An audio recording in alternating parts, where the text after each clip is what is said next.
Good morning. Welcome. Thank you for coming. My name is Susan Kohout. This forum is for the candidates for the contested race for the Wisconsin Senate District 1. Those candidates are Caleb Frostman and Andre Jacque. They will be on the ballot for the general election on Tuesday, November 6th. We thank them for running for office and agreeing to take part in this forum. The League of Women Voters is a trusted, grassroots, nonpartisan, nonprofit political organization which encourages informed and active participation in government, works to increase understanding of major public policy issues, and attempts to influence public policy through education and advocacy. The League of Women Voters does not support or oppose political parties or candidates. The views expressed today are those of the candidates, not of the League of Women Voters of Door County, and our sponsorship of this forum is not an endorsement of any candidate. This candidate forum consists of your anonymous written questions and candidates' responses. On these question cards, we encourage you to ask questions about things that concern you, your family, and your community. They must focus on community issues, not personalities. Questions must address both candidates. A question posed to only one candidate will not be used. Questions not understood by our screeners will not be asked. Please use a separate card for each question you ask. As you finish writing your question, raise your card. Runners will pick them up. If you need one or more cards at any time this morning, please raise your hand and we will bring them to you. We would like to acknowledge and thank the many people who made this forum possible, for the facilities, the Southern Door School District, for recording Josh Lardnois of the Southern Door School District. This recording will be aired on the League of Women Voters Door County website. Local media for publicity, and the League of Women Voter members who are helping implement this forum. To promote a civil atmosphere in which both candidates can respond to questions effectively, we ask that there be no response to candidates' answers. No comments, cheering, jeering, or clapping, or any other form of demonstration. Please turn off or silence your cell phones as a matter of courtesy. Thank you. And now I will turn this forum over to this morning's moderator, Steve Vickman.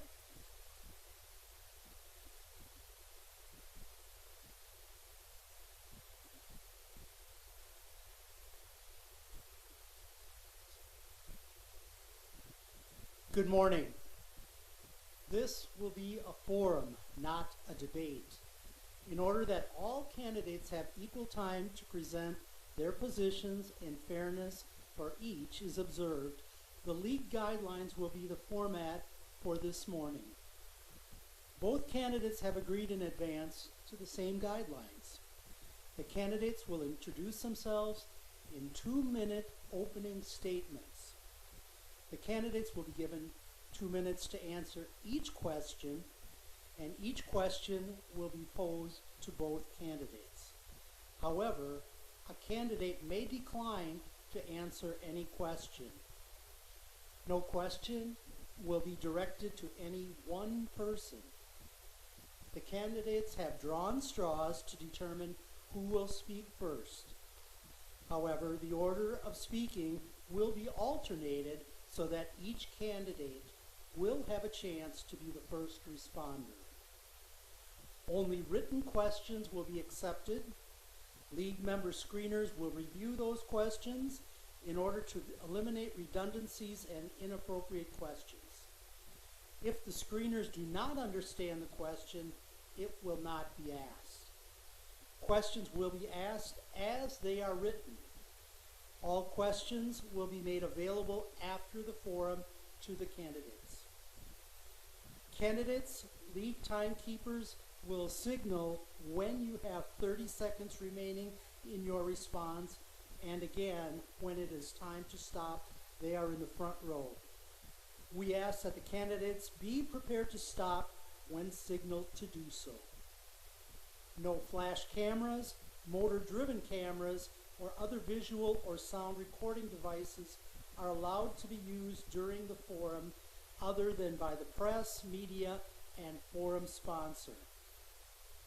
Candidates are not allowed to use audio or video from the forum in or for commercial advertising. We will ask questions until 11 a.m. or until we run out of questions, whichever comes first. Candidates will then have 5 minutes to elaborate on any issue during their closing remarks. Now we will begin the candidates making their 2-minute introductory remarks, and we will begin with Mr. Jacque. We'll begin with Mr. Frostman. Good morning. My name is Caleb Frostman. I am the senator for the 1st Senate District. I grew up in Green Bay. I currently live in Sturgeon Bay. Prior to getting into politics this spring, I was the executive director at the Door County Economic Development Corporation, where we focused on workforce development initiatives, specifically with our youth, provided strong entrepreneurial support, and also a myriad of other economic development programs that help businesses large and small. And prior to that, I was in commercial real estate finance, financing apartment buildings, shopping centers, office buildings, and those kind of things across the country. And it was that experience in the private sector, as well as my service to my community, probably most formatively as a Big Brother in the Big Brothers Big Sisters program for 5.5 years, that really opened my eyes and led me to believe that the biggest way I could have an impact to improve the quality of life for folks around me was in drafting and molding policy and legislation. And so that's what led me to run back in March, and that's what is continuing to drive me going forward, having a strong desire to improve the quality of life for the folks around me here in the 1st Senate District. So thank you for being here today. Mr. Jacque, you now have 2 minutes. Thank you. Well, good morning, everyone, and thank you for being here this morning. I'm Andre Jacque. I'm the state representative for the 2nd Assembly District, which is in southern Brown County and northern Manitowoc County. I live in De Pere with my wife and kids, and that's why I'm running, to make a better, brighter future for my kids and their kids, and hopefully that they'll choose to raise their families here in Northeast Wisconsin as well, with safe communities, better job opportunities. Really very proud of the work that I've been able to do across the aisle as well on things like domestic violence and human trafficking, drunk driving, worker training, including for youth workforce development, veterans, the disabled. But yeah, this is really an important contrast that we have before us today in styles and philosophies. I'm very appreciative of having the League of Women Voters extend this opportunity. In fact, there were a couple other debate opportunities that I chose to avail myself to that unfortunately my opponent chose to send out a statement attacking me for wanting to sit behind a desk, or I guess a table in this case. That's unfortunate. I think that these offer opportunities for voters to be able to discern differences between candidates. I think that there's a very clear difference as well that very recently was shown with some confusion within municipal planning organizations for transportation dollars. There was a story. I contacted my local officials. I contacted the Department of Transportation, contacted the Legislative Fiscal Bureau for an independent analysis, which was done for Senator Rob Coles. And in the Cap Times said that it was a miscommunication, the money wasn't missing. My opponent chose to put out launch partisan attacks within a press release that basically said that the money had disappeared. I like to think that there's a real difference there, so look forward to talking today. Thank you. Thank you, gentlemen. In our alternating format, Mr. Jacque will have the first question this morning. Mr. Jacque, what actions would you support to promote the greatest possible access of Wisconsin citizens to voting? Well, I think certainly a large part of it is getting information out to voters and that they see the opportunities to really have their voice count and greater information that's available to them. I know that that is something where I've stayed very positive in the messaging from myself and my campaign throughout this entire process. Unfortunately, my opponent chose to engage in suppression calls to my supporters, actually intimidating some people that had yard signs, and these were actual state Senate Democrat officials as well. So I think it's very important that our actions mirror our rhetoric, and that's something that my opponent was on Fox 11 saying that he was grateful for the outside money that was coming into this campaign. I prefer that as we basically are able to talk to voters directly. I know that one of the people here ran into him yesterday in Calumet County, said he was going to be here today. I think that's fantastic. I appreciate you taking the time to be here. I think it's fantastic that this is going to be available online for people to hear from us. But I go door to door searching for ideas and opportunities to answer questions, and I think that's really one of the best ways to increase voter participation. Mr. Frostman, the same question to you. What actions would you support to promote the greatest possible access of Wisconsin citizens to voting? Yeah, great question. So I do believe that in this state it's really important to remember we're a democracy and that we should be led by representative government, and we should take every possible action to make sure that folks have the opportunity to vote.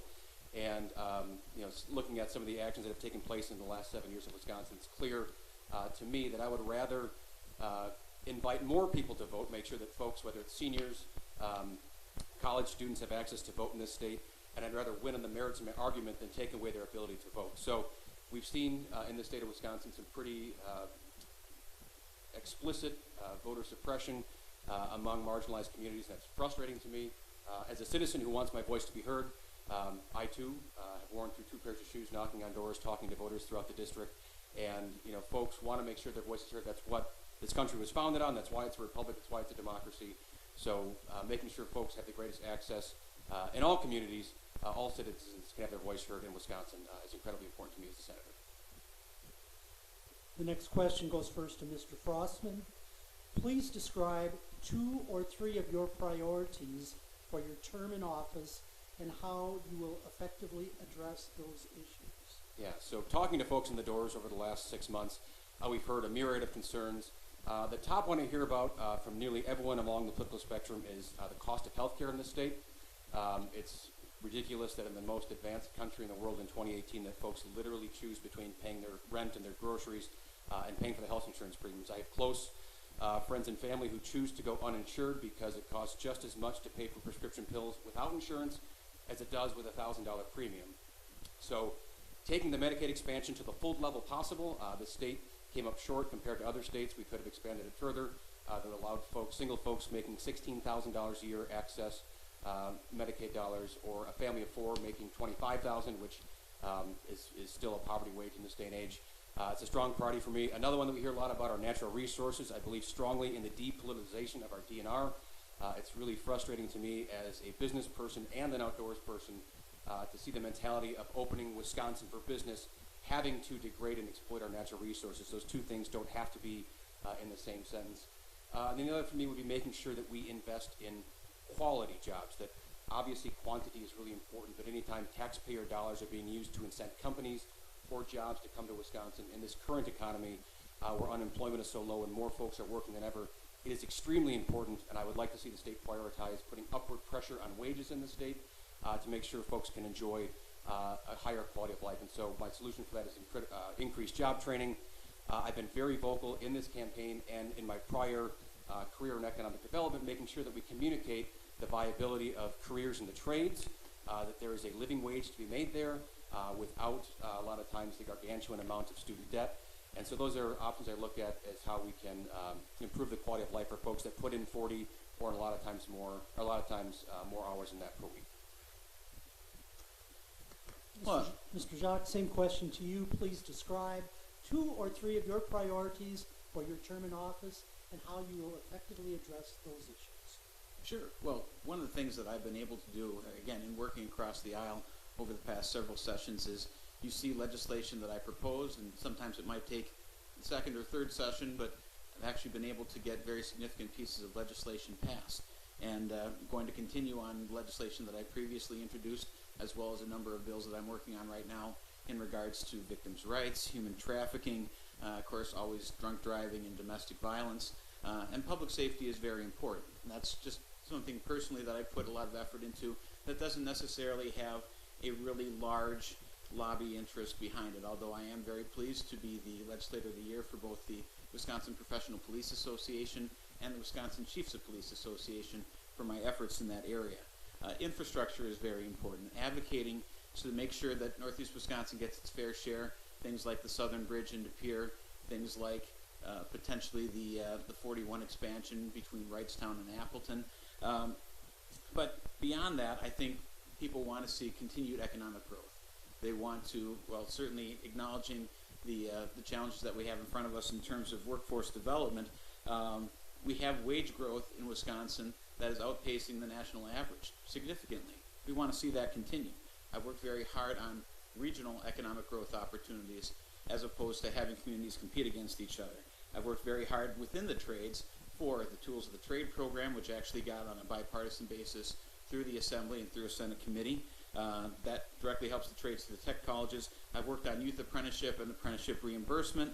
I've also worked on reciprocity with neighboring states so that we can bring skilled workers into Wisconsin. And I'd like to continue to reform things like the MAP program for individuals with disabilities so that they are able to, as fully as possible, participate in the workforce. So, thank you very much.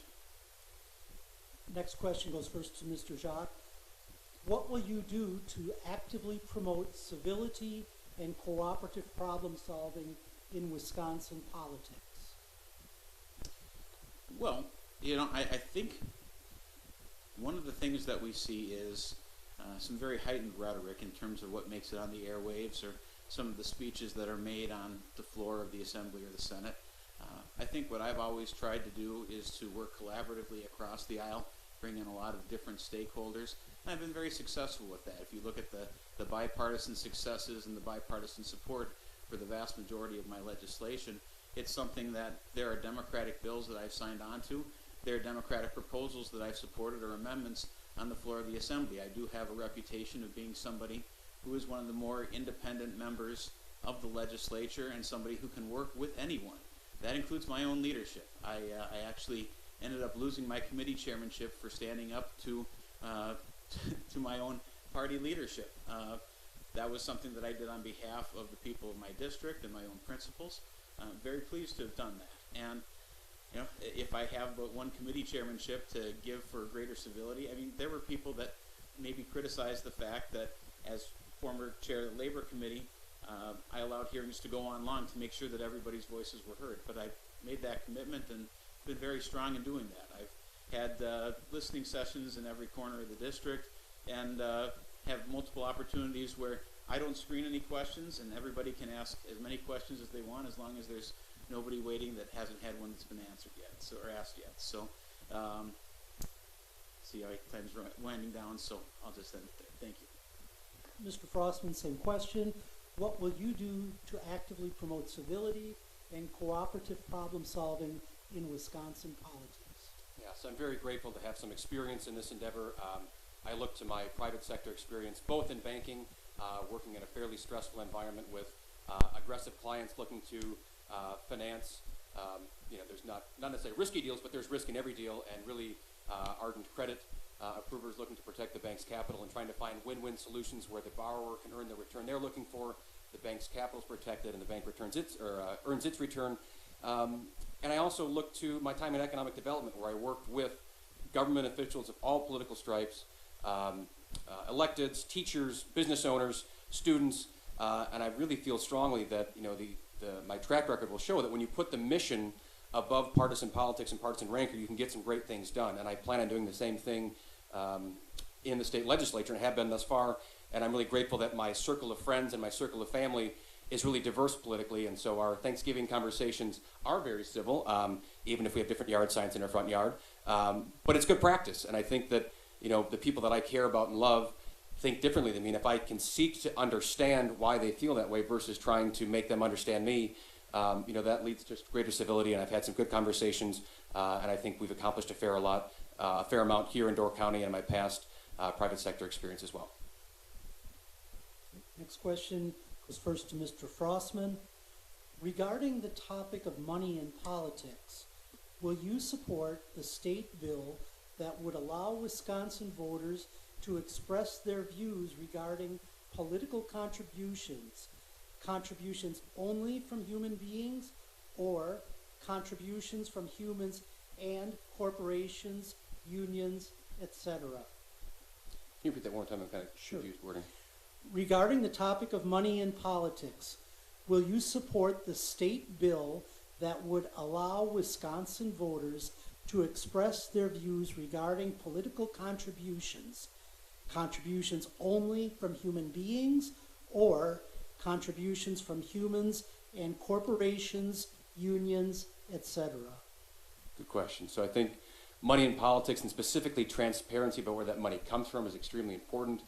We see, and that was one of the most eye-opening things when I got into politics for the first time 6 months ago, was the amount of money in the political system, and to some extent, I think lost a mug there. The transparency of where that money comes from and who it's coming from. I think it's really important that voters know where their dollars are being spent and where they're coming from. I think folks should have a voice in the ability to contribute to campaigns, and to me, the biggest priority is making sure that it's transparent and that folks know where money's being spent and where it's coming from. Mr. Jacque, same question regarding the topic of money in politics. Will you support the state bill that would allow Wisconsin voters to express their views regarding political contributions, contributions only from human beings, or contributions from humans and corporations, unions, etc.? Thank you. So I think what the question is trying to get at is some of the referendums that people have been trying to place regarding Citizens United. You know, I think it's really interesting. We've just finished the special election process here in the 1st Senate District. There was significantly more money from the state party that flowed into my opponent and myself for that earlier election. A lot of that money came originally from other political action committees, but you know, certainly, as I mentioned, my opponent is more comfortable with the involvement of outside groups in our election here in the 1st Senate District than I am. I'd like to keep things positive with people that are actually going to be here in the 1st Senate District after the election's over, as opposed to basically spouting some partisan talking points and moving on after carpet bombing the district. You know, I've actually worked on things like eliminating political robocalls and the exemption that exists for that right now without any need for it. Something that people in both parties apparently like to have the ability to continue to needle you in every possible way close to an election.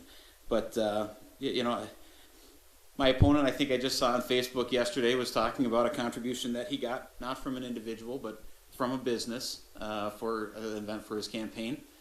You know, I don't really think there's anything illegal that was done in that case, because I think we both understand that there are individuals behind businesses. And that's something that, you know, you look at the manufacturing ag tax credit that my opponent has targeted. Well, we see that a lot of people who own businesses are individually paying taxes as opposed to necessarily going through a corporate tax structure. So anyhow, I appreciate it very much. Have a good day. The next question goes first to Mr. Jacque. Being able to proactively address mental health needs impacts a variety of societal issues that are dealt with by schools, law enforcement, domestic abuse, etc. What do you feel needs to happen?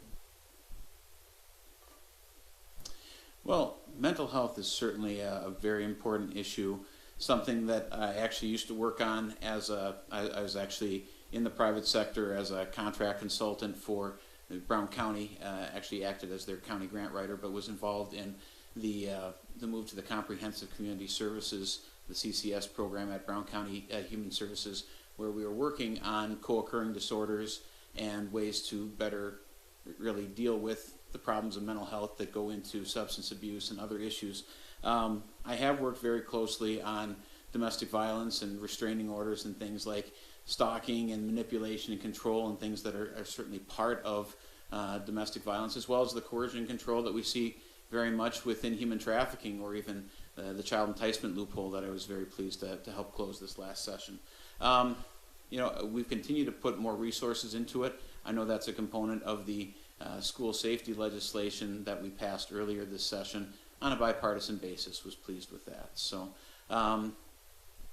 yeah, I think it's something that we're going to continue to be very aware that there are significant mental health issues that impact whether it's corrections and the very successful treatment courts that I've been a very strong proponent of expanding. And of course, we need to continue to see more resources go into the court system in general so that we have more of an ability on an individualized basis as opposed to just pleading out cases, but to look at individual circumstances and how we actually get intervention. And there are certainly a lot of related addiction, mental health issues, and that's something that we're going to have to continue to look at. Sorry, running out of time.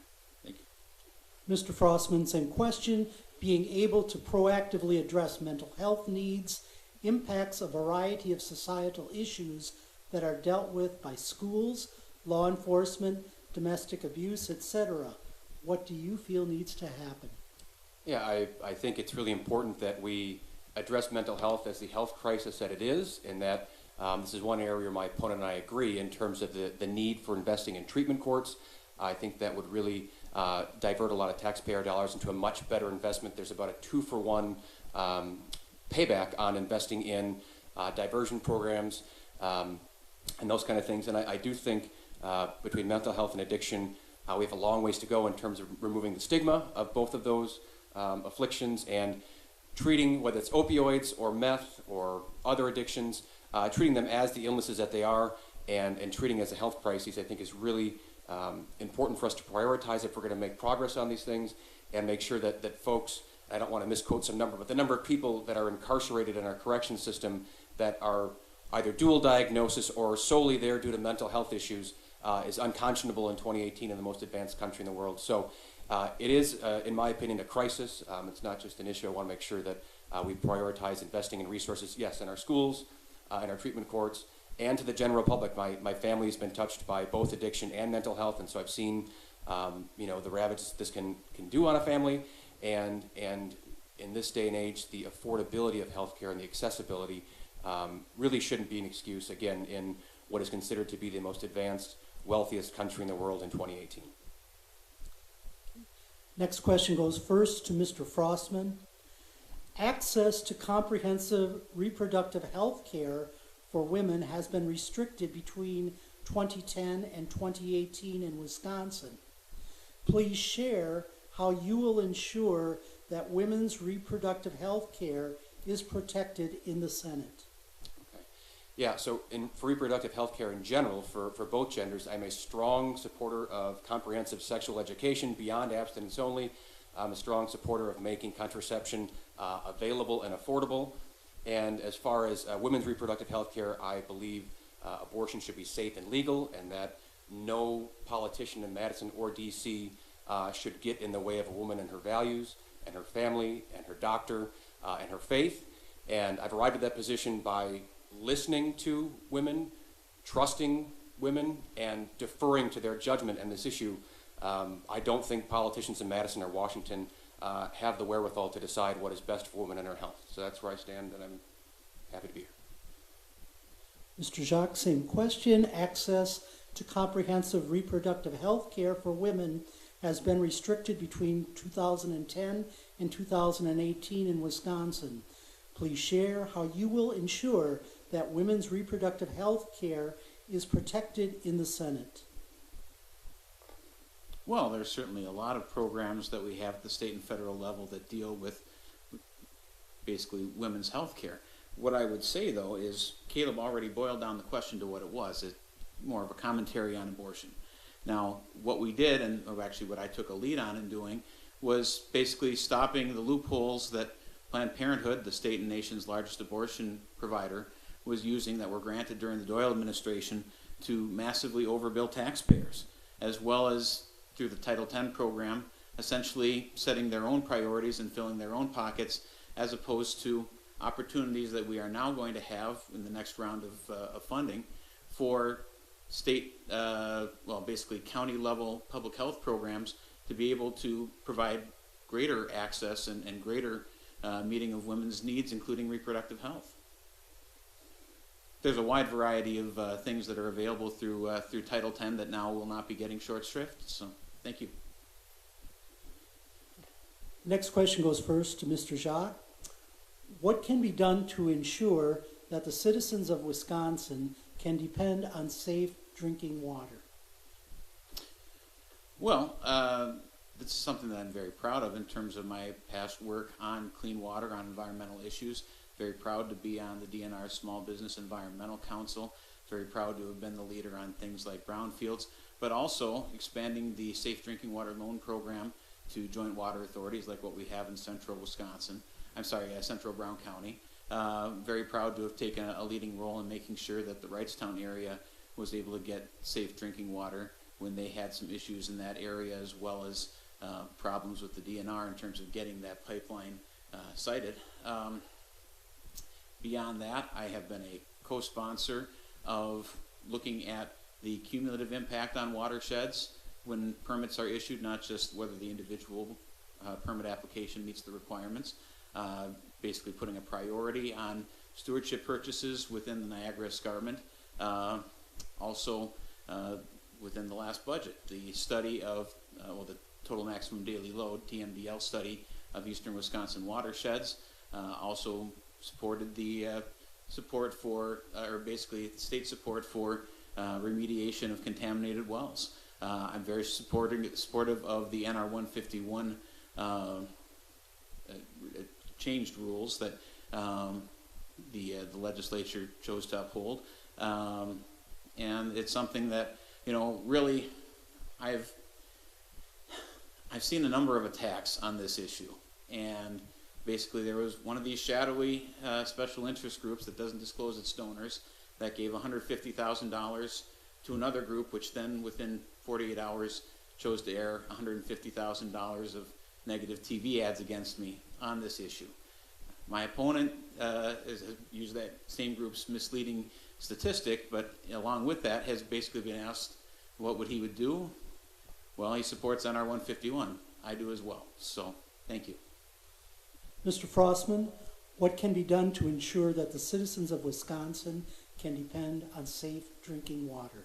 Yeah, good question. This is not a new question to this region. This has been an issue within the 1st Senate District for a long time. And I'm proud to have been the co-chair of the 2017 Doran-Kewanee County Legislative Days, where we brought these issues down to Madison to our legislators. We requested the total maximum daily load study for those watersheds. We requested increased regulations under NR 151. I'm encouraged by the signing of that legislation this past July. I think it merits extremely close monitoring to see if those new regulations as far as when you can spread manure in terms of time of year, where in proximity to residential wells, and where in terms of soil depth, whether those have a positive impact on well contamination or not. I've also been a really strong proponent throughout this campaign of making sure the DNR is fully staffed and fully funded to do those monitorings. That, in some of our counties in this district, we've had an unstaffed DNR position for over a year, and it's very difficult when a concerned citizen calls and says, I believe someone is not following their nutrient management plan, and that phone call goes to Madison, and there's no one locally to go follow up. That's difficult. So if there's no enforcement, the regulation is really without legs. And so it's important to make sure that the agency charged with the task of following through on these regulations has the support and the funding that it needs. Next question, Mr. Frostman first. Would you support marijuana legalization or decriminalization? And how would that affect existing individuals with convictions for marijuana use or sales? Good question. I'll take the first one first. Throughout the last 6 months, I've been a strong supporter of decriminalizing both recreational marijuana and that for medicinal use.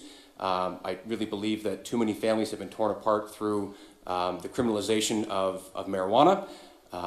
It's really been tragic to see a huge swath of Wisconsinites be labeled as felons for the use and or sale of a plant. I believe that if it's properly regulated and taxed, Wisconsin can see some really positive net gains in income in terms of where we can be spending on our schools and our roads.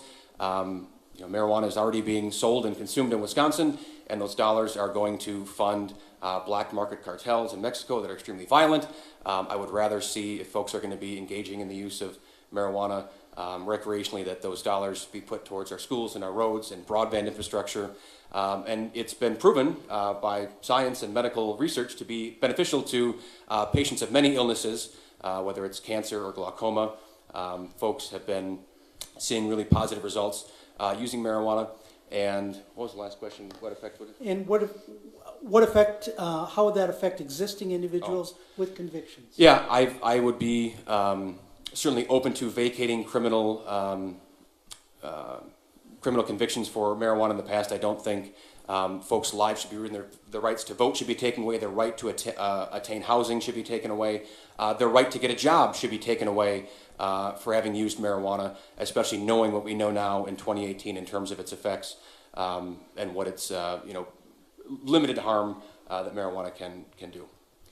Mr. Jacque, would you support marijuana legalization or decriminalization, and how would that affect existing individuals with convictions for marijuana use or sales?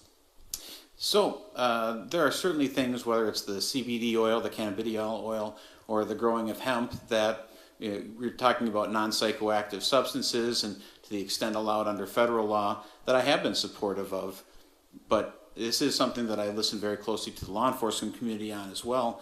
And yeah, my opponent has more or less opened the door to a blanket pardon and expungement of drug dealers, drug growers. I think it's kind of interesting that he claims that he's had this position over the last 6 months, because there's actually a radio appearance that he had when he first started running with WORT, Devil's Advocates radio show out of Madison, where they asked you repeatedly on that subject, and you weren't willing to say anything of the sort that you would be supportive of the legalization of recreational marijuana. But that's your position now, and I'm happy to debate that.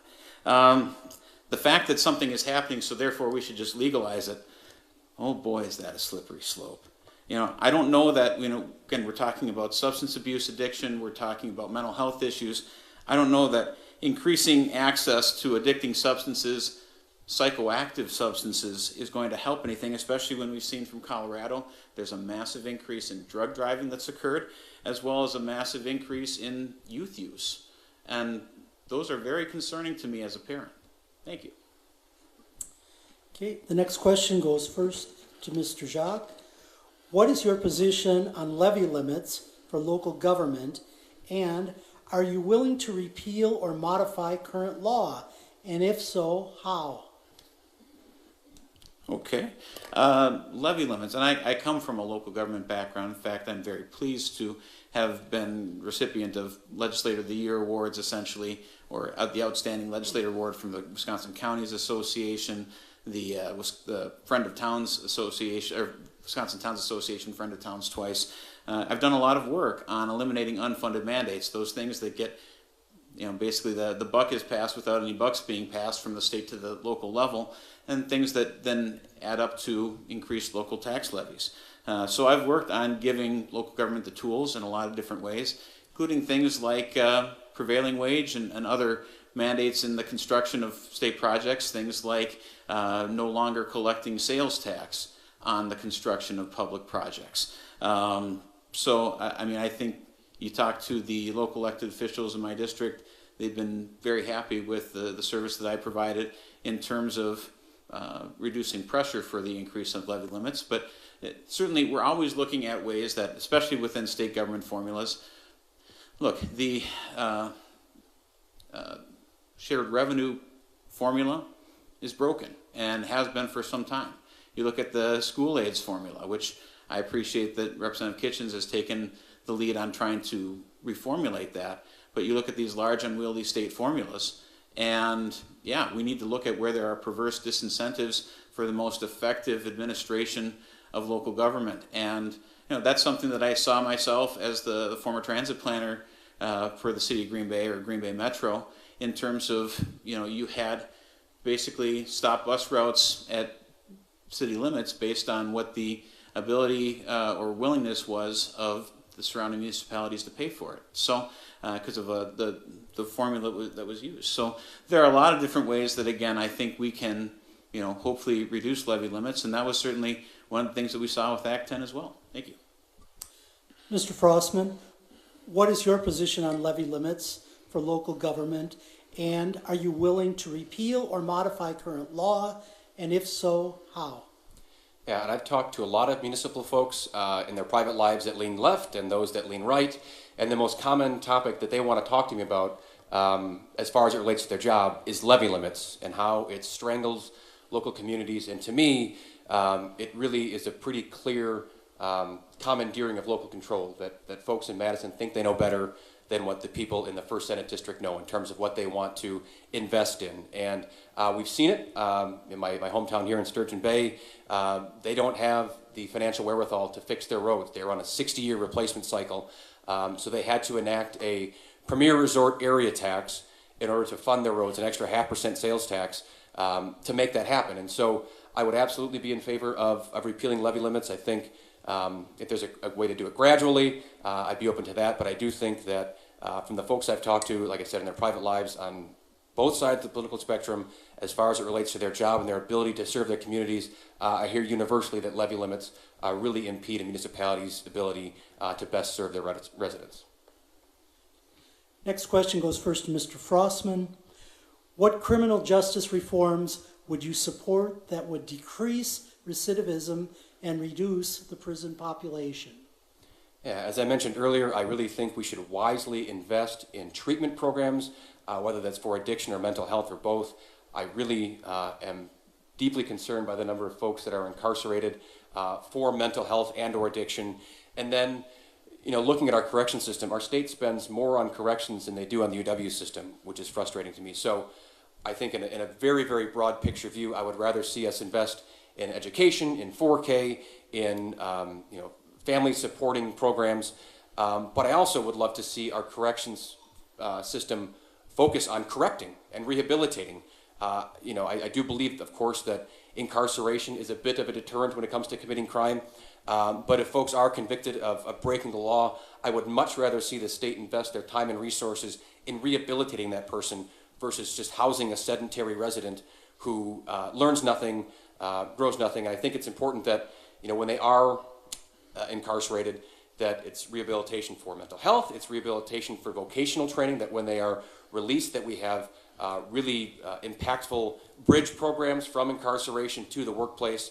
And I think we can reprioritize where we're investing our dollars.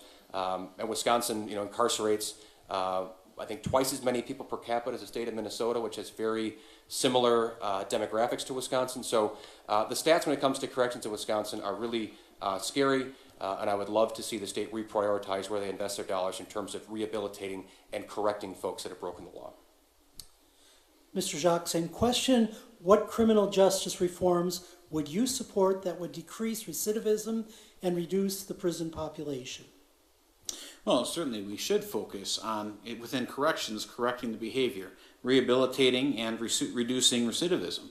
That is why I have been a strong supporter of treatment courts. I think you look at Brown County, they have as many treatment courts as any county in the state. Manitowoc County has recently started it up as well for drug court. Had an opportunity to attend treatment courts in both counties, including a veterans treatment court in Brown County as well. But one of the things that I've been very strongly advocated for, which has been a bipartisan failure, has been the amount of funding for our district attorney's offices. That has a very real impact on the ability to do things like treatment courts and to really deal with the complexity of cases and to give individual consideration to cases as opposed to backlogs or really the pressure to plea bargain, and that results in jail time. But if you look at Brown County, Manitowoc County, Outagamie County, all within the 1st Senate District, those are pretty much three of the most understaffed counties in the state of Wisconsin when it comes to the district attorney's office. And yeah, we need additional funding as well for public defenders for the entire court system.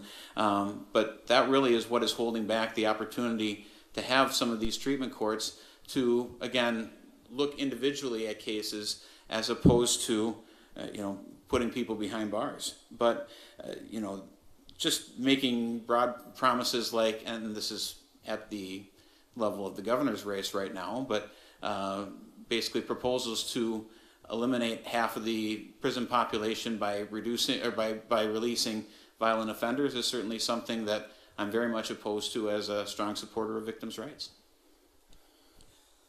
Next question first to Mr. Jacque. What is your position on redistricting reform, and in particular, the Iowa model? Well, I mean, you've pretty much seen the Iowa model kept to Iowa, and Iowa is very different from Wisconsin. When it comes to redistricting, I can say that I'm one of the few individuals that was actually drawn out of his district in the last round of redistricting, but at least to this point, the court factors have been equality of population, contiguity, and compactness. And that's something that certainly you have seen efforts to get around, but it depends on whatever criteria you decide. And in one court-drawn map or one objective supposed map, the primary criteria was not drawing any incumbents in together. In other cases, it was there's just a whole bunch of different criteria that could be utilized, and we don't really have objective people that are drawing the maps. I remember actually just before I took office in January of 2011, we had just seen, as recently as after the election in 2010, the effort by many Democrats in the legislature to get the Obama administration to release the data so that they could pass a redistricting plan before Republicans could. So I don't even know that it's that serious of a question, given that when you do have party control, again, I have disagreements with my own party leadership, and maybe that's why I was redistricted out of my district back in 2012. But I'm open to continuing to look at alternatives for redistricting, but I don't know that the case has been made for what I was doing either. Mr. Frostman, what is your position on redistricting reform, and in particular, the Iowa model? Sure. Yeah, when I think about redistricting and why it's important, I don't necessarily think about whether or not an incumbent is drawn out of their district. I think about legislators choosing their voters versus the other way around, and that's a huge issue. And not only that, but when you have gerrymandered districts, and my opponent is correct, nationally it is a bipartisan issue. When you have gerrymandered districts, you tend to get the more extreme candidate because they're more worried about a primary contender than they are about a general election. So you have even less cooperation in Madison and or in Washington. But I'm an absolute proponent of the Iowa model. I don't want to accept, I'm not willing to accept the idea that it's not possible to have nonpartisan redistricting, or that we shouldn't try to have nonpartisan redistricting. I think if you can win on the merits of your arguments, then you should be open to having a fairer, more fairly drawn map like the Iowa system has. And so I'm a staunch supporter of it, have been since the beginning, and I think it's it's a strong danger to our democracy, not just because our legislators choose their own voters, but you get more extreme candidates in the process. Next question goes first to Mr. Frostman. The current school funding formula negatively impacts rural schools, which comprise the majority of school districts. What will you do to ensure that public school children, no matter where their zip code is, have equitable programs and services as their peers in other parts of the state? Yeah, so it's no surprise that rural school districts have a more challenging time many times with funding due to a number of reasons, but it's important to me that students throughout the state, but also throughout the 1st Senate District, there are many, many rural districts here, get fair and equal treatment as far as funding when it comes to schools. It's generally more difficult to attract teachers to these areas. It's difficult to retain them when they can drive 45 minutes away to a larger metropolitan area and sometimes make $10,000 more. So we have to acknowledge these unique difficulties that our rural school districts face and be willing to invest those dollars to make sure they can be strong. Because to me, a public school district is not just, I mean, it's obviously important to our students' education, but in these rural areas, they're often the largest employer. And so when you look at the economic impact of the school as an employer, in terms of injecting, currency into the economy through home purchases, through grocery purchases, it's important to consider what we're looking at there. And then also, in any community, large or small, rural or urban, public schools are a gigantic piece of the community's soul in terms of their identity. And we see it happen when public schools close, again, rural or urban, that leaves a huge hole in the community. So, I think it's important to acknowledge and to proactively find ways to make sure that our rural schools are funded equitably. I'm concerned when you look at things like the voucher school program, where on a per pupil reimbursement, they are between 50 and 60% higher than public schools. I would love to see that money stay within the public school system and be able to invest in, again, both urban and rural schools, but address those unique challenges that rural school districts face. Mr. Jacque, the current school funding formula negatively impacts rural schools, which comprise the majority of school districts. What will you do to ensure that public school children, no matter where their zip code is, have equitable programs and services as their peers in other parts of the state? Well, I certainly agree that rural schools are disadvantaged under the current school formula. In fact, while I'm pleased that the state has increased its public school funding over my time in the legislature, we do continue to see real issues within the funding formula, which, again, I'm glad that we have this Blue Ribbon Task Force to try to reform.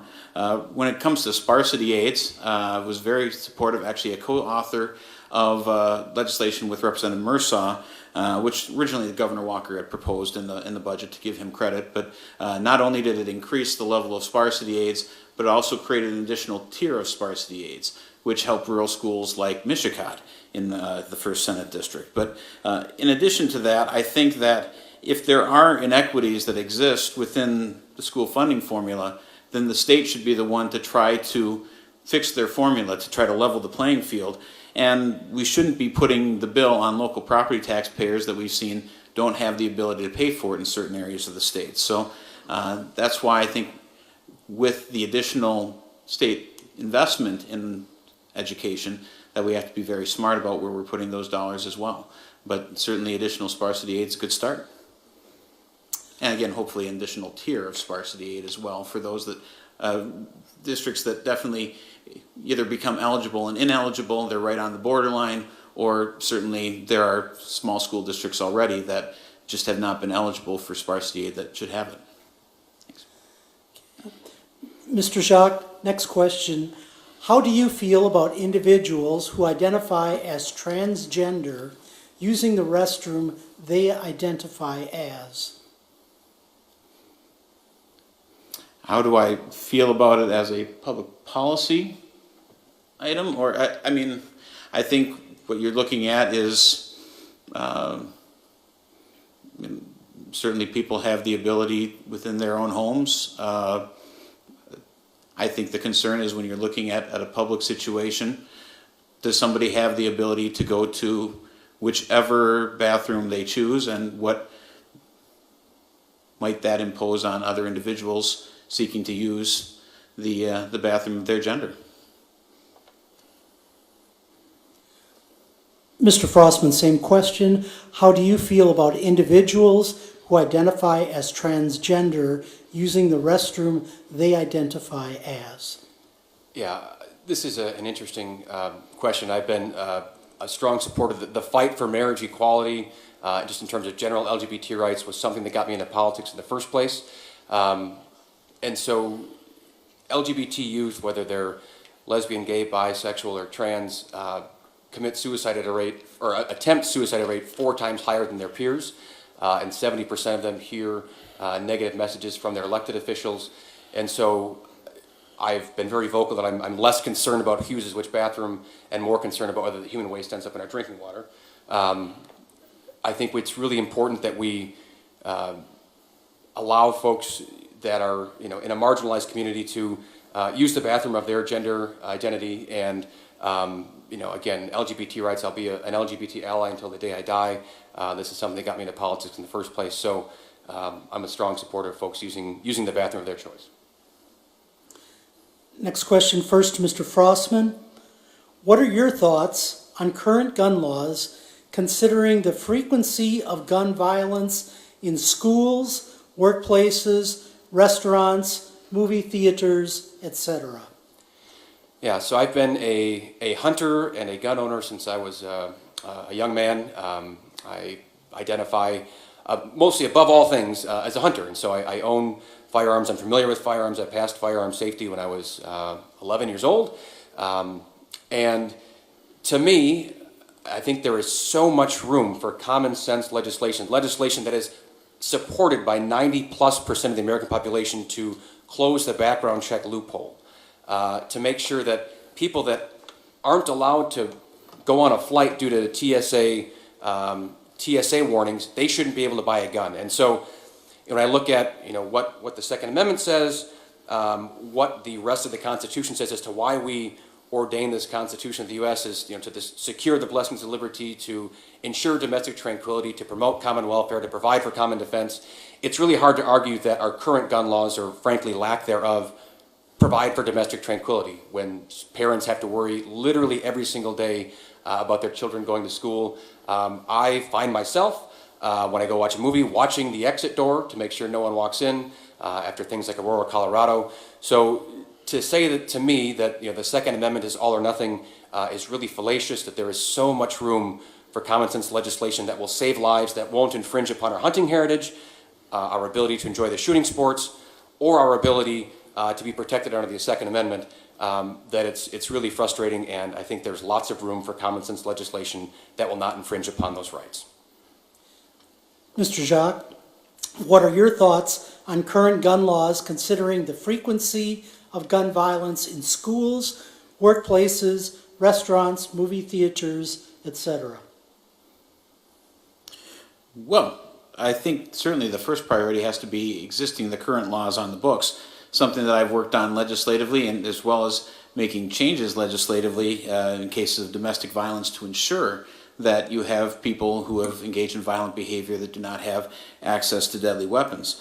But I think the burden is also to show what would actually change with some of the proposals that are out there. And I think what we've seen is a whole bunch of things have been proposed more or less for talking point purposes that wouldn't have actually impacted any of these mass shootings. And when you have those intent on committing evil acts with whatever the weapon might choose to be, a piece of paper on the wall isn't going to stop anything. I mean, there are those in the legislature who didn't want off-duty law enforcement to be able to carry concealed at the high school football game. Those are people that have the training. In a very clear situation, they would be rushing toward danger to protect others. There are people that simply don't feel that we should offer that opportunity. I disagree. I think that when you have opportunities for evil to occur, you want to allow for the opportunity for law-abiding citizens to respond. Thank you. School. I guess I still have a little bit of time, so I will say that the school safety legislation and the very significant infrastructure improvements that we made across the state of Wisconsin in a very quick fashion are also, particularly in school settings, going to do a lot to, in an active shooter situation, prevent opportunities for that to occur. Thank you. Next question, first to Mr. Jacque. Annually, 2,600 Wisconsin kids become new daily smokers, and nearly 1/3 of Wisconsin high schoolers have tried e-cigarettes. Use of any non-cigarette tobacco product, including e-cigarettes, predicts smoking cigarettes a year later. What are some concrete steps the legislature can take to see these numbers decrease? Sure, this is a very important public education component. Actually, I have gone on compliance checks with the local school groups, both in Wrightstown as well as Two Rivers in my district. And actually, my sister, going back a ways, was involved in the compliance checks at a variety of retailers to make sure that IDs were being checked. But you do have a kind of a change in terms of not just cigarettes, but the cigarillos, the candy-flavored tobacco products, and a variety of things to try to get kids hooked. And it's a very real public health issue. It's something that is going to lead to decreased earnings potential for individuals as well as health concerns. There actually is legislation that I was a supporter of as a co-author this past session that deals with placing all tobacco products behind the counter, something that currently doesn't occur. So it is something that I have personally invested time and spoken on many occasions to the groups in both ends of my district, and I very much encourage what peer-to-peer youth are trying to do to make sure that there is that awareness, something that within those communities been very active within the awareness efforts of the danger, whether you're talking about the Juul or some of the efforts to have the vaporized tobacco products. So, thank you. Mr. Frostman, annually 2,600 Wisconsin kids become new daily smokers, and nearly 1/3 of Wisconsin high schoolers have tried e-cigarettes. Use of any non-cigarette tobacco product, including e-cigarettes, predicts smoking cigarettes a year later. What are some concrete steps the legislature can take to see these numbers decrease? Yeah, I agree with my opponent that a huge component of this is education. I think we've been really gratified to see what the anti-smoking marketing campaigns over the last 30 years have done in terms of numbers of smokers overall. I think that's really effective, from smokeless tobacco to cigarettes to e-cigarettes. And I, again, agree. I think it's really concerning, disheartening, frustrating to see. I do believe that the flavors of cigars and other fruit-flavored tobacco products are geared to our younger folks. So whether it is compliance checks, whether it's a marketing platform to make sure that we continue to invest in an education campaign about the dangers of tobacco, I think those are all really smart steps that the state should be investing in. Next question first to Mr. Frostman. Do you support taking advantage of the federal funding to expand Medicaid and cover more people under Badger care? Why or why not? I absolutely do. So as I talk to folks on the doors, this is the #1 issue I hear about, is the cost of health care. And again, I have anecdote after anecdote after anecdote of folks talking about literally choosing between their rent or mortgage payment and groceries or paying their insurance premium. And I can't count how many folks have chosen to go uninsured because they simply can't afford it. So they're literally one catastrophe away from being financially ruined. And on a philosophical basis, it's really hard for me to swallow. Again, in 2018, in the most advanced country in the world, we have people choosing, they're going broke and bankrupt trying to stay alive and stay healthy. And so the expansion to Medicaid, our governor, we could have taken a higher expansion to 133% of the poverty line, which for a single person is making $16,000 a year. We chose not to do that. We chose to keep it at about $12,000 a year. So if you're making $8 an hour working full-time, you do not have access to Badger care. For a family of 4, it's $25,000 a year. That would be, if we were to accept the expansion, families making up to $25,000 a year could be covered. So as we look at, if we want to invest in our economy, invest in our communities, allow for folks to be able to afford the things that move our economy forward in terms of consumer spending, like home repairs, vehicle repairs, groceries, clothes.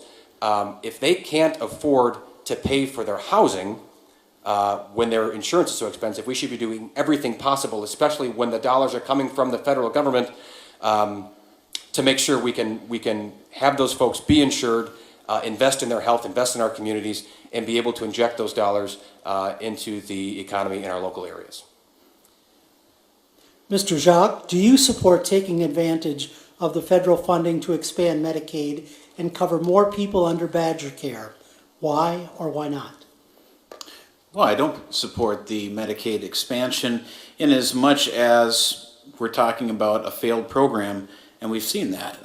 You look at the Democrats that have proposed at several points legislatively amendments that would take the Medicaid expansion and clearly spend it on things other than what Caleb just talked about, but on colleges and roads, and they've spent that same amount of federal money a million different ways just to try to make a point that, oh look, there's free money coming from the federal government.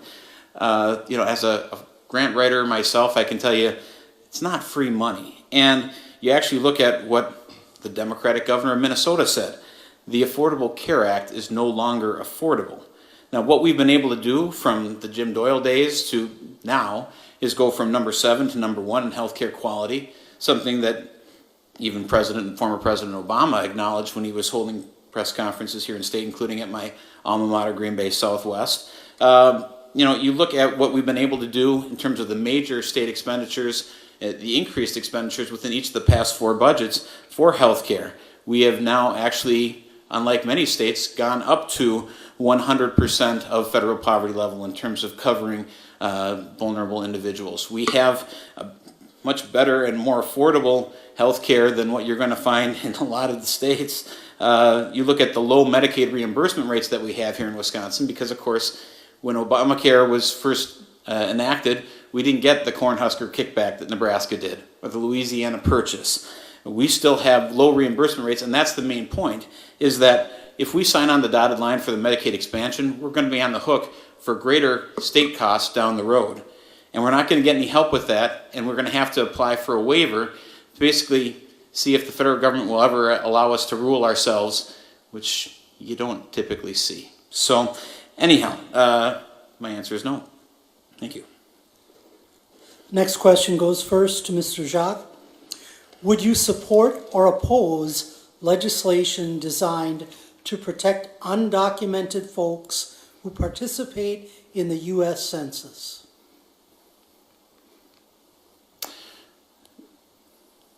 I'm not aware of any such legislation that has been proposed or what it could look like at the state level when you're dealing with basically a federal issue in terms of immigration. That is one of the things that on a bipartisan basis, they've dropped the ball on at the federal level.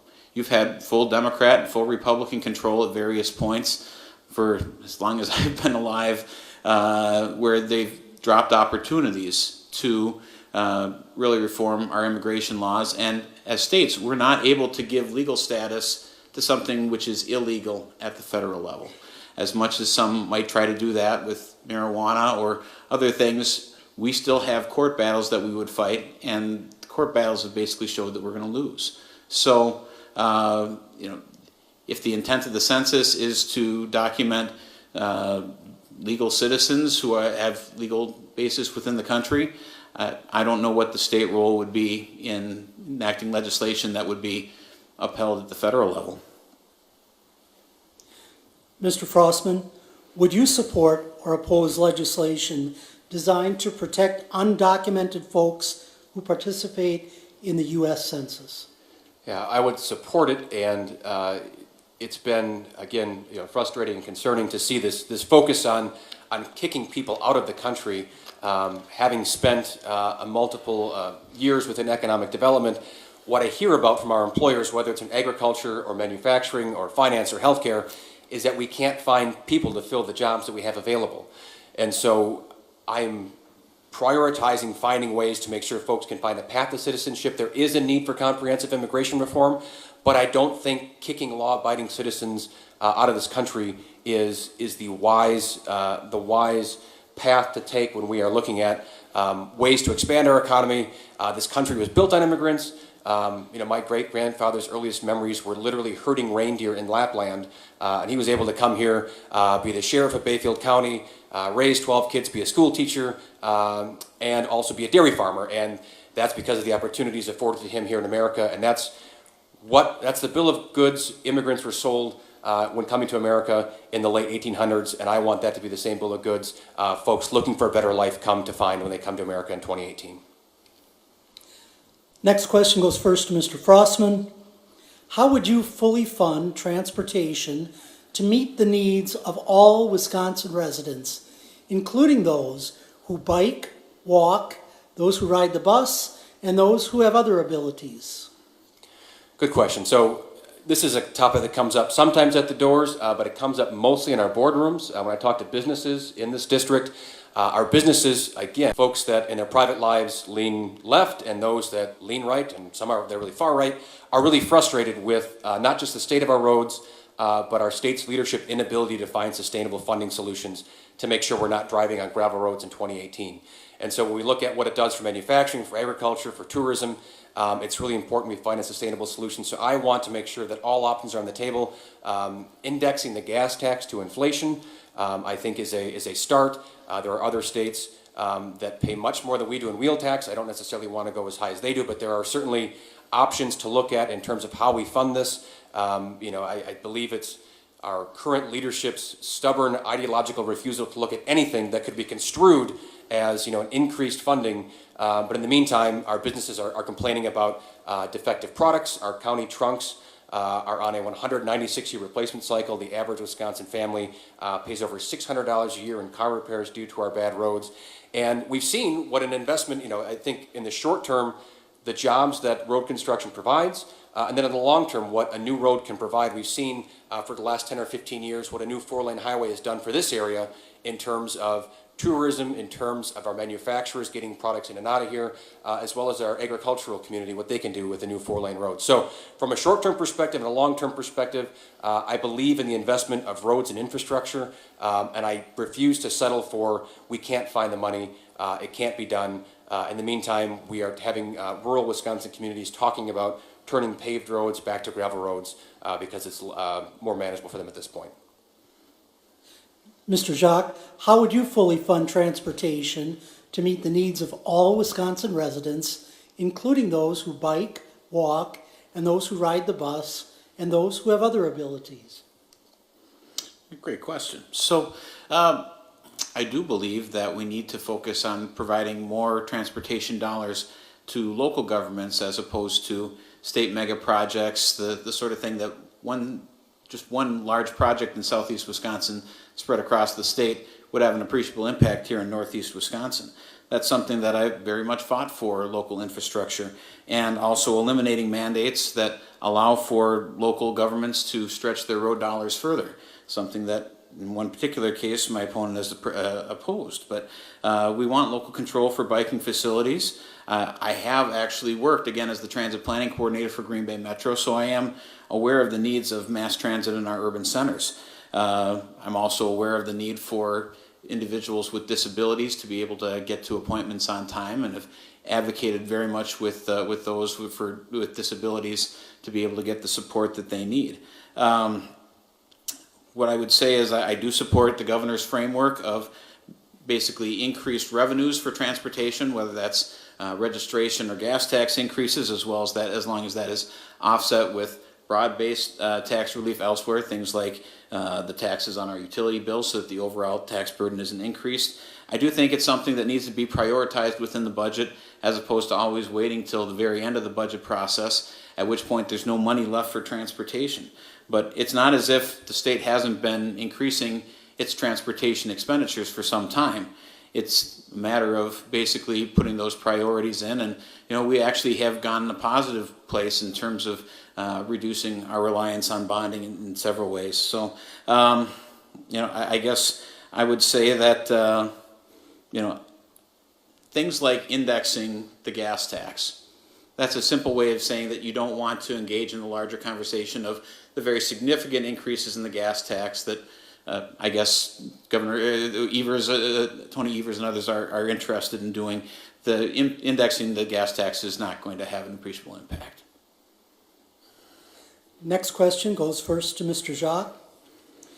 What social aspects of social economic development have led to a statewide brain drain of Wisconsin's youth? Social economic development? I'll repeat it. What social aspects of social economic development have led to a statewide brain drain of Wisconsin's youth? I get social aspects. The social economic, I get economic development. I guess what I would say is, if the question is, how do we reverse the impacts of the brain drain? I mean, certainly one of them is keeping our people here in Wisconsin in the first place when it comes to college and opportunities for higher education. A large part of that starts with what we're able to do in our K-12 school system, which is allowing for dual enrollment and opportunities for post-secondary credit for individuals in high school, that they're that much closer to their vocational opportunities when they graduate, so that there is potentially less debt. It's something that, as the former UW system student representative on the Higher Education AIDS Board for the state of Wisconsin, I was very frustrated during the Doyle years when we saw massive increases in tuition, which of course we've been able to freeze here for the last several years in Wisconsin, and actually have some bipartisan agreement on doing so. So I think that, you know, part of what we do with reversing the brain drain is making sure that we have good paying jobs available for those that are looking for them. I mean, we do have demographic challenges. We have people leaving the workforce quicker than we're replacing them.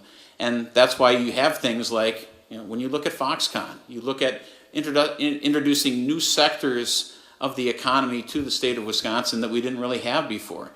You know, personally, I know people who were in information technology in college here in Wisconsin that ended up having to go to other states to look for those opportunities. Now, because of the supply chain that we have in Wisconsin, that's changing. Thank you. Mr. Frostman, what social aspects of social economic development have led to a statewide brain drain of Wisconsin's youth? Yeah, so I think it's really important that we continue working under the academic and career planning mandate, again, to maybe stem some of that brain drain, making sure that our students are introduced to what opportunities are in their first district, post-high school, post-college, and even if we don't get them to stay after high school or college, convince them to come back. But I do think there's a much larger conversation at play. When I talk to my friends that live in Chicago or the Twin Cities, you know, and try to convince them to move back to Wisconsin, you know, I think this day and age, as we talked earlier about the lack of workers in our workforce, that's going to be the lever that brings companies here, is where do their workers want to live, and what do people want in terms of their place where they call home. And it's not surprising. It is affordable health care. It's, you know, things like child care. I think we need to be more concerned. We talk about getting folks back into the workforce. Well, there are a number of spouses and parents that aren't able to get back into the workforce because child care costs would eat up their entire paycheck. And so when we look at, you know, what is the quality of life for an area, in this case the state of Wisconsin, how can we make this a place where people want to be, and not, you know, not necessarily just bring a company and hope that the people follow, but make it a place where the quality of life is such that the employees demand that they move here. And so, you know, I look at those issues. I look at making sure our schools are fully funded. As I mentioned earlier, statewide, I'm willing to bet that one of our largest employers are the combined school districts. The way that this state has treated teachers over the last 7 years has been really difficult to retain the best teachers in the state and attract new ones to come here. So instead of spending $8 or $10 million trying to convince Chicagoans that public transport is not fun, we should be spending those dollars making Wisconsin an attractive place to be, and also promoting it at the same time. Next question goes first to Mr. Frostman. How do you feel about the Foxconn deal, its impact on the environment, water, and taxpayer subsidies for the company? Yeah, so I've been really vocally opposed to Foxconn since running for office, and there are 5 main reasons. The first is the size of the incentive on a per-job basis. This is about $220,000 per job, and that's on a very conservative view. I'm taking about $3 billion against the 13,000 jobs. That's 10 times higher than the previous record, which is Mercury Marine. I'm opposed to it due to the size of the incentive against the average wage. So the average wage at Foxconn is $53,000 a year, and that's more than Representative Jacque or I make. But that's the current household median in Wisconsin. And so in this time when we have more jobs available than people to fill them, I am strongly supportive of putting upward wage pressure in this economy through programs, if something like a Foxconn. The third is the term of repayment. Best case scenario will be repaid in 25 years. Harkening back to my private sector experience, anytime you have a longer term, your risk is greater.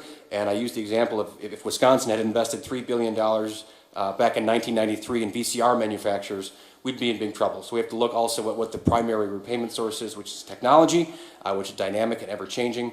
The environmental regulations are problematic to me. Again, going back to my banking experience, when you have a deal that's outside the box in terms of size and term, you tighten regulations, you don't loosen them, you tighten your covenants, you get a better deal for Wisconsin taxpayers when it's outside the box in other areas.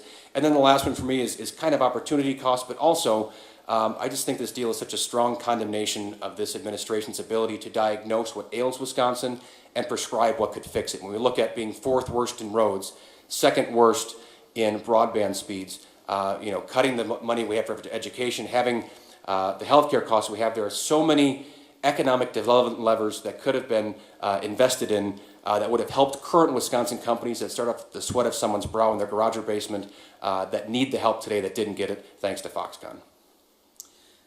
Mr. Jacque, same question. How do you feel about the Foxconn deal, its impact on the environment, water, and the taxpayer subsidies for the company?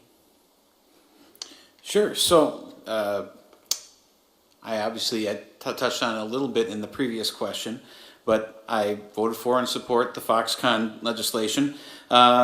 When the company is fully operational, you're talking well over $100 million annually in terms of state taxes that will be realized, and it's pay as you grow. There is protection for taxpayers. I think unfortunately what we've seen at the state level is the Democratic Party rooting for failure on the Foxconn deal. And what we've already seen in terms of the statewide impact and the supply chain that's being realized. I do think that $54,000 as an average job is significant, middle class, high middle class, good paying jobs. And Foxconn is going to be subject to the same environmental standards, whether that's wastewater or air permits or anything, as any other Wisconsin business. It actually had a significantly higher wetlands mitigation ratio, as Caleb mentioned earlier on. But talking about Foxconn and Kimberly-Clark, originally my opponent was really talking about the per job incentive and how horrible that was for Foxconn. And you haven't heard as much about that lately because I think my opponent realizes that he may very well have to vote for that Kimberly-Clark package. And also, the paper industry uses a lot of water too, just as Foxconn is going to be recycling water. And of course, Chicago, you see a lot of water taken out that's never put back in. But what we have are basically thousands and thousands of workers fleeing the higher taxes of Illinois and the repeated higher taxes of Illinois that are circling the drain down there. And you have Illinois people moving to Wisconsin, which is what we need for a demographic challenge that we face. So, thank you. Next question goes first to Mr. Jacque. With the need to develop use of renewable resources for generation of power, what is your position regarding wind farms on Lake Michigan? Well, I've had very significant concerns with the industrial wind siting that has taken place in northeast Wisconsin, the wind industry. Certainly there are even concerns that have been raised regarding the particular topography we have here in northeast Wisconsin, but particularly the health issues. I mean, the 2nd Assembly District is ground zero for the health concerns that surround industrial wind. The health impacts, the 50 signed affidavits of health concerns that are directly within, well, the 2nd or the 88th Assembly District. And that's just for a small number of turbines that are currently up and operating. You look at the subsidies, I mean, you talk about subsidies, there are massive subsidies that have been put in place now for some time for wind that it cannot otherwise be justified. There's a battery backup that's required when you're talking about basically the wind industry where you have to use the energy as it's being generated. There's no way to store that energy, and it's displacing other potential energy sources at the time, but you still need to have that battery backup, that baseload power that's available. So, I have very real concerns about the local control that was taken away with wind siting in the legislation previously by Democrats. That's something that local officials were pleading for the ability to protect their communities. That's something that in the interest of public health and safety, they want to be able to do, and certainly something that I've heard overwhelmingly from my constituents. And if you look at the affected areas, you have basically private property owners that were either given false information in trying to get them to sign up, many people who are trying to get out of signed contracts, and what you find are the very real health concerns that are experienced by individuals in my district right now on a daily basis. Mr. Frostman, same question. With the need to develop use of renewable resources for generation of power, what is your position regarding wind farms on Lake Michigan?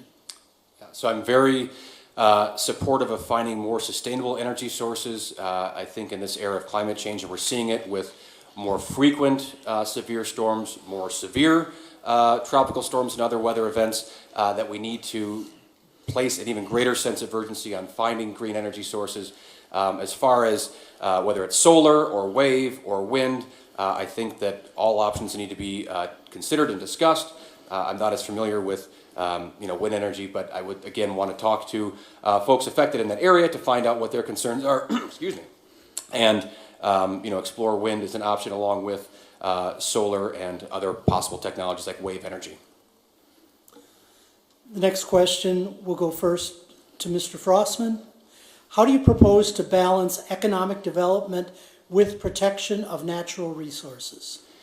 Yeah, and this is a really interesting piece that I've been ruminating on and talking to people about, but I'm a strong believer that making Wisconsin open for business doesn't have to be synonymous with degrading and exploiting our natural resources. I think it's really important for Wisconsinites who want to see smart investments and the protection of natural resources to elect people who have been in business, to know what open for business means, and to negotiate from a position of strength where we understand what our inherent capital is as a state, that when people come to Wisconsin, they expect clean water, they expect contiguous forests and healthy landscapes. And so I place a high priority on maintaining those things, whether it is clean water, clean air, making sure we're not unnecessarily degrading our natural resources for the sake of expediting something that could take an extra week or an extra 2 weeks. I really do believe that that is what is among the most inherently valuable properties of Wisconsin is its natural resources integrity. And so I place the highest priority on making sure that any new development that Wisconsin courts or incents protects our natural environment and can work in concert with new jobs, high-paying jobs, new industries where we're not making concessions on natural resource issues when we don't really need to. Mr. Jacque, same question. How do you propose to balance economic development with protection of natural resources? Sure, it's a great question, something that I do all the time in my work in the legislature, something that I've been recognized for on a bipartisan basis, and in my work on the Small Business Environmental Council, working with the bipartisan appointees on that council, something that on the very floor of the State Assembly, I've received praise from my Democratic colleagues for my work on things like artificial wetlands. And that's clearly one of the great examples of where you can try to find a balance when you have wetlands that don't have the functional value, that aren't really wetlands, when you're talking about basically wheel ruts or water that runs off of dirt pile and cattail springs up, or basically wetlands that are just the existence of a wetland species in the area that otherwise wouldn't qualify because of infill from construction projects. Been actually a leader when it comes to developing brownfields, and several components within a large brownfield redevelopment legislation that passed into law last session, working with Senator Coles on things like limiting liability for those who want to redevelop existing properties in our urban centers and make sure that they have the ability to properly redevelop, or to at least not discourage counties from being involved in the taking of a property for back taxes, to allow for somebody who actually wants to clean up a property and eliminate the contamination that's been occurring. The environment is something I care very deeply about. As a father of 5 kids who wants the best for their future and for the natural resources for them to be able to enjoy, the attacks against me have been despicable and false in terms of the information that's presented, especially with all the work that I've done, particularly on clean water. So that's been extremely disappointing. I can tell you that I was actually an officer in my high school environmental club all 4 years. And that wasn't the start of my environmental activity, and it's not the end either. Thank you. This will be the final question before closing statements from our candidates. And it goes first to Mr. Jacque. What will you do to help Wisconsin return its status as a premier education state? Well, I don't know that we ever lost our status as a premier education state. When you look at the testing results, if you look at the really the high level of public resources that we've invested in education, the robust resources we've put in terms of giving a lot of options for parents and students vocationally, academic and career planning is Caleb had mentioned that's something that I've been actually involved in directly with school districts and talking to students, talking to teachers, talking to industry. It's something that, I think that we have very good public schools here in Northeast Wisconsin. I'm certainly proud of them, something that I certainly hear at the doors talking with people as well. So I don't know why people maybe feel that we don't have good schools, but my mom's a former public school teacher. I think that it's something that, all these people trying to say that Wisconsin has it so bad that, they're rooting for the failure of our state. We have bad schools, we have bad roads. I just ask people to sit back and take a deep breath and really take a look at the real situation. And, I guess what I would say is I feel we have very good schools. We don't want to be complacent. We want to continue to make the investments that we've made, particularly in vocational and career planning. And that's something that I've taken a leading role in, especially looking at opportunities for, again, dual enrollment, higher the post-secondary credit. Those are opportunities that continue to exist, and I'm going to continue to make sure we take advantage of them. Mr. Frostman, what will you do to help Wisconsin return its status as a premier education state? So that's a great question, and it's been difficult talking to educators at the doors about the last 7 years and seeing the vilification of an honorable profession. And again, talking about the ability to retain the best teachers, attract new ones, and making sure we're making these smart investments. And as I mentioned, this really is, to me, one of the wisest investments we can make if we want to give our students the best opportunity to succeed, to make sure that our local communities are as strong as they can be, and to make sure that our teachers are earning a living wage. And so one of the things that got me into politics in the first place was also thinking that folks have been asked to do more with less for way too long, and no one has been asked to do more with less than teachers over the last 7 years. And so I want to make sure that people thinking about what career do they want to get into look at education as an honorable profession, one in which they can make a dignified living. And I just think it's looking at the return on investment on a comprehensive level. There is no better investment we can make than education. So I will strongly prioritize investing in our public schools for the next 4 years. Candidates, you both now have 5 minutes each to make closing remarks. And alternating, we will start first with Mr. Frostman. All right. Well, thank you very much to the League of Women Voters for putting on this event today. I really appreciate the opportunity to be here. And I appreciate the folks that came out in person. It's a glorious fall day out there. I might go hang out in a pumpkin patch after this, but I appreciate folks coming. It's a really important part of democracy, and it's encouraging to see 40 or 50 people here on a beautiful Saturday morning. I just want to say that going forward as to why I think I would appreciate your vote in this race and why I would be a good senator for you for the next 4 years. I'm really proud of my private sector background, learning the relationships between risk and reward, how to mitigate risk, how to find win-win solutions with multiple parties, and my private sector experience in economic development, working with multiple parties from elected officials to teachers to students to business owners to find win-win solutions, putting the mission above partisan politics and partisan rancor. And my community service, both my private sector background and my community service have really informed my views on how to be a thoughtful senator and a compassionate senator, and one that seeks to understand rather than to be understood. And I plan on listening to my constituents and truly understanding their concerns. And I mentioned this in an earlier forum, but it still stands true for me today that one of my earliest mentors told me that we have 2 ears and 1 mouth in that proportion for a reason. And I plan on legislating as such. So I've really been honored and humbled to have served as your senator for the last 3 months. We've got a lot of work ahead of us, and I'd like to do it for the next 4 years. So thanks for having me. Thank you. And Mr. Jacque. Thank you. Well, I also want to thank the League of Women Voters for providing us with this forum today. I do think this is a very important part of the democratic process. Hopefully my opponent won't attack me for wanting to take part in more of these in the future. You do get to see the contrasting philosophies and opportunities like this. I like to think that I've shown that I'm an independent, hardworking individual that isn't beholden to party leaders, that's going to fight for the people of my district and do so on a common sense basis. I'm more interested in problem solving, not partisan attacks. So what I'm going to say is, there are so many things from earlier in the forum that I'd like to touch on as far as false information that was put out there. But I guess what I would say is this. I've been honored to serve the people of Northeast Wisconsin.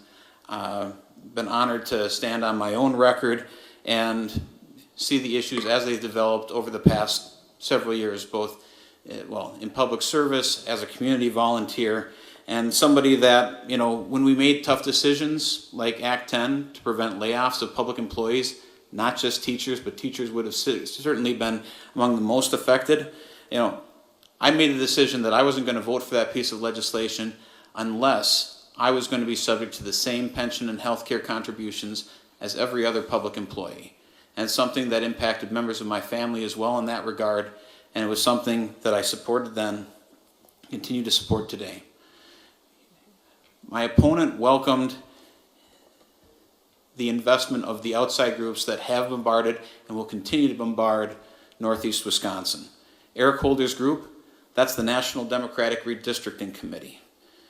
To think that party leaders, I guess I'd like to think that in my time in the legislature, I've shown very clearly ways in which I'm going to be independent from my party leaders in the way that I conduct myself in office, and I hope to continue to have that opportunity in office representing all of the 1st Senate District in Northeast Wisconsin. Thank you again for being here today. I very much appreciate it. I hope we all have a wonderful rest of the day. Mosquito-free. Thank you to our candidates. The League invites you to remain after the forum to give the public the opportunity to meet and visit with you personally. And to our audience members and viewers, we hope this forum has been helpful to you as a voter, and we trust that you are now better informed to vote intelligently. Thanks to all of you for attending and participating, and please give everyone a big round of applause.